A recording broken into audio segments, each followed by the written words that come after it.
I wonder if people who work in the media have ever heard the phrase, give me liberty or give me death. Let me say that one more time for all of you in the back. Give me liberty or give me, all right, you ready?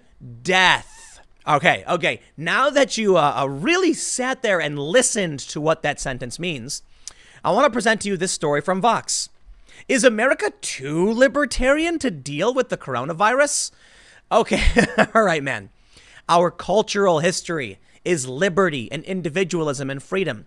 From there, we've slowly developed a collective, the American collective. In this article, Sean Illing interviews, what's this guy's name? Keith Humphreys, who penned an op-ed arguing that America is too obsessed with freedom. They're not even trying to hide it anymore. They're overtly calling for authoritarianism. Okay, now I get it. You have a spectrum. They do bring up a good point, right? A point that many conservatives would actually agree with. In this interview, Sean says that with libertarianism, we get a language of rights, but not a language of obligations, and that responsibilities. It's a good point. A lot of people have brought this up to me that with your civil rights comes your civil responsibilities. The only problem is many of these people on the left don't agree with either. You've got a bunch of young, spoiled brats. I'm not saying everybody, but the millennial generation, man, we sure do have them, don't we? And maybe it's a part of every generation, but they come out saying, gimme, gimme, gimme.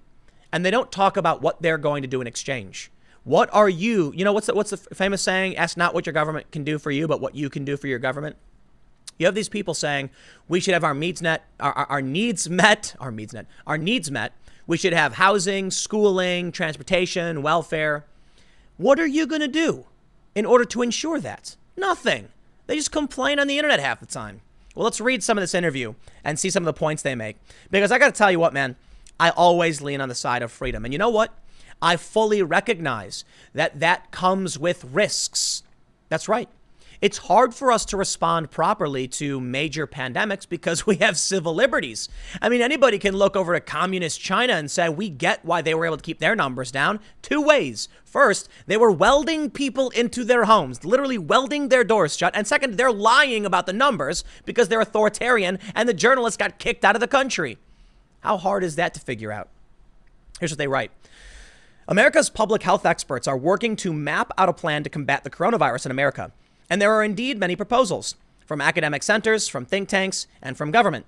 While the plans differ, nearly all of them rely on some combination of surveillance, mass testing, isolation, and contact tracing. Many of them point to countries like Singapore, South Korea, and Germany as examples of how to intelligently respond to the pandemic. Okay.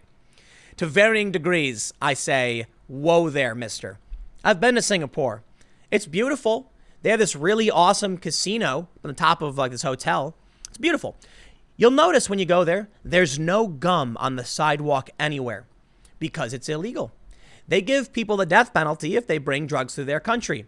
I believe you can get arrested for not flushing a toilet. You can get arrested for leaving food on table at a fast food restaurant.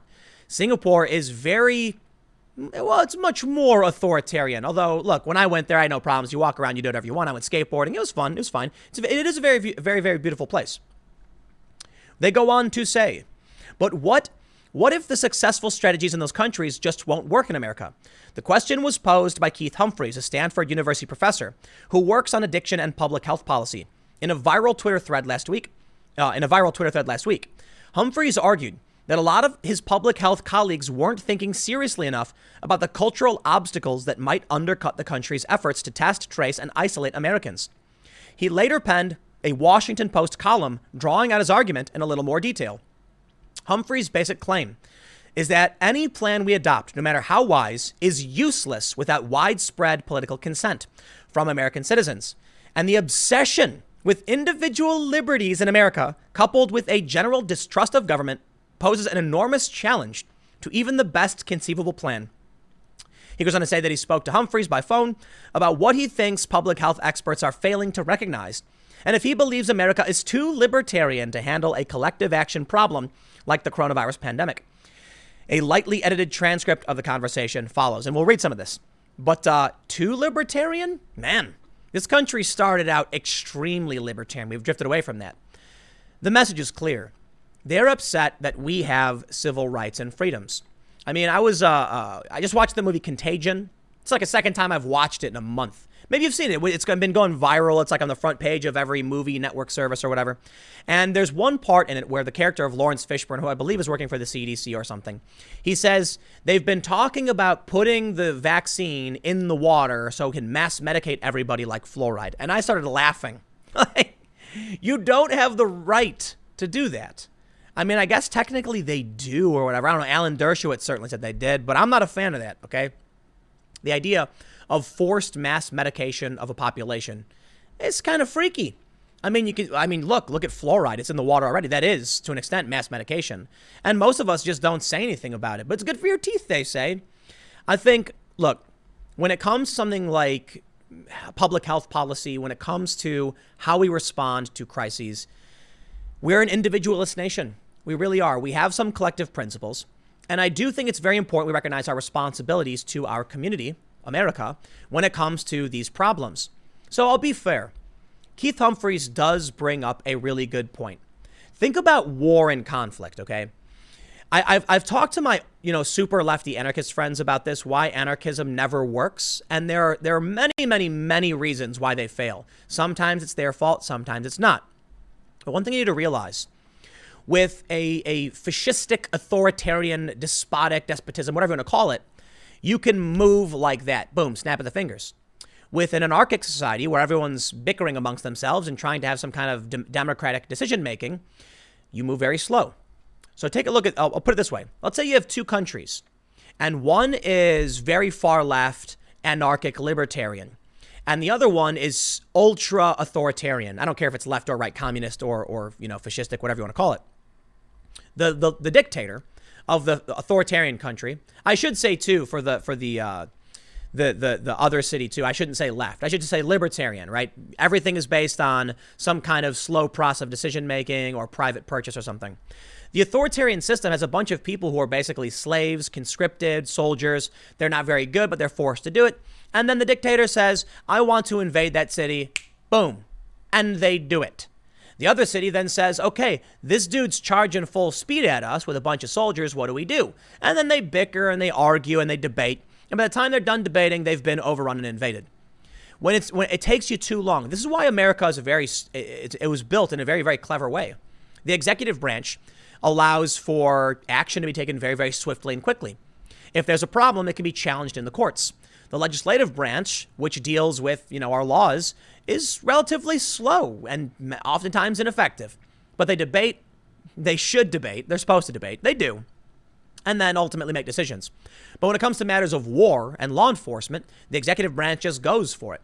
Therefore, we have a little bit of both. It's pretty smart. So let me read a little bit what he says. Sean Illing says, lay out America's political cultural problem for me. Why are you worried that we can't deal with this pandemic the way other countries have?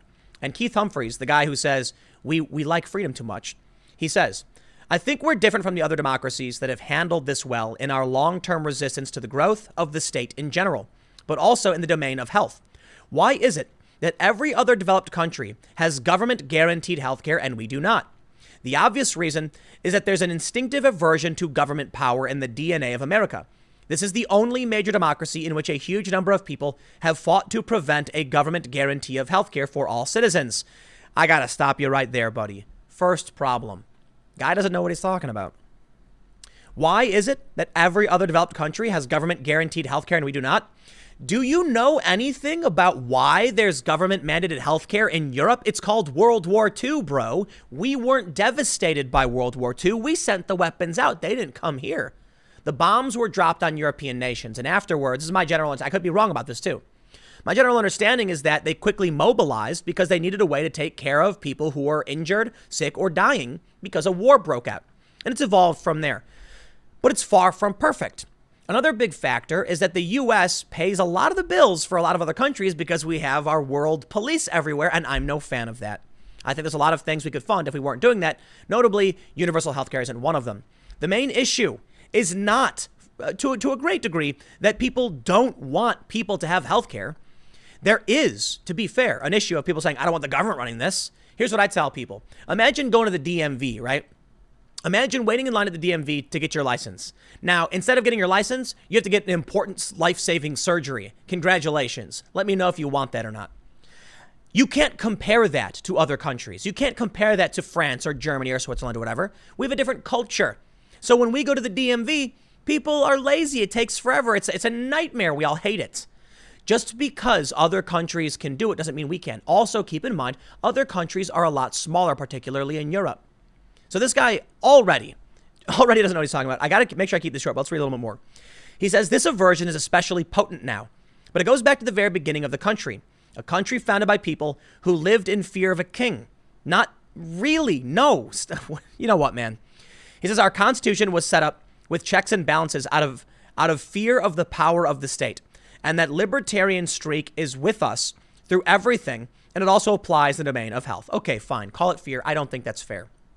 I think our founding fathers didn't have a fear of it. They had a disdain for it. They didn't like what was imposed upon them. They just certainly weren't scared of the king. Even though we had a bunch of militia and farmers, we went up against the British Empire and the regulars. Americans weren't scared. Some people were. No, the founding fathers had a disdain for this system, and they set up our country to prevent this system for which they hated, because it was oppressive. It abused them. It just all around was oppressive. It's the easy way to explain it. So perhaps you could call it a fear. Fine, that's fair. And because of this, we reject overwhelming government controls. It served us very, very well. I can't go on too much for this, so I'll just jump to the conclusion here. Sean Illing says, you conclude your thread by saying we'll probably end up with something like a Swedish coronavirus policy by default. What does that mean exactly? And Humphrey says, one of the pushbacks I got was that our approach won't be as good as Sweden's because we don't have universal health care. So I think what this means is that the virus will continue to spread fairly consistently across the country. I wouldn't be surprised if the death toll has doubled by Labor Day. I would, of course, be incredibly happy to be wrong about that. And there's really only two things that could interrupt this. A vaccine, which is very unlikely for at least a year or more. 2, increased development of therapeutics. So maybe we'll have a breakthrough in our ability to treat the symptoms. What I think is most likely is that a huge number of people will contract this virus and we develop immunity over time. If that happens, the virus will diminish over time, but it won't be because of our test, trace, and isolation efforts. And let me now introduce you to the number one counterpoint to this entire problem, and I bring you Japan. Doesn't Japan have universal health care too? They didn't have tracing or testing or lockdown, and they beat it. So you're wrong. I don't know what to tell you, man. You're wrong. Freedom is a good thing. I'll leave it there. I got one more segment coming up for you in a few minutes, talking about defending that freedom, and I will see you shortly.